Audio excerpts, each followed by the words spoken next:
मराठी चित्रपटांना चित्रपटगृहात स्क्रीन मिळत नसल्याने पनवेलमध्ये मनसे आक्रमक पनवेलच्या मिराज आणि पीव्हीआर चित्रपटगृहात जाऊन परप्रांतीय थिएटर मालकांना विचारला जाब।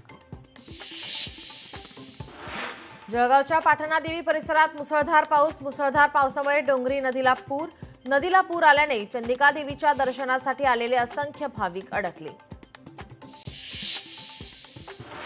छत्रपती संभाजीनगर जिल्ह्यातील कन्नड तालुक्यात जोरदार पावसामुळे चापनेर परिसरातील नदी नाल्यांना नदीला पूर आल्याने अनेक गावांचा संपर्क तुटला। जायकवाडी धरणाच्या पाणी पातळीत वाढ झाल्याने जायकवाडी धरणातून गोदावरी नदीत पाण्याचा विसर्ग होणार, नागरिकांना प्रशासनाकडून सतर्कतेचा इशारा। पुणे जिल्ह्यातील भाटघर धरणाचे स्वयंचलित दरवाजे उघडले, पहिल्यांदाच धरणातून पाण्याचा विसर्ग सुरू।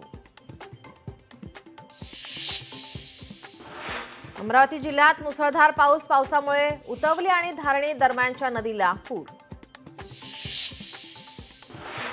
नागपूर जिल्ह्यात मुसळधार पावसामुळे नागपूर वर्धा रस्त्यावर मोठं झाड पडलं। नंदुरबारमध्ये रस्त्याअभावी गर्भवती महिलेचे हाल, रस्ता नसल्याने गर्भवती महिलेचा बांबूच्या झोळीतून वेदनादायी प्रवास, रस्ता तयार करून देण्याची ग्रामस्थांची मागणी।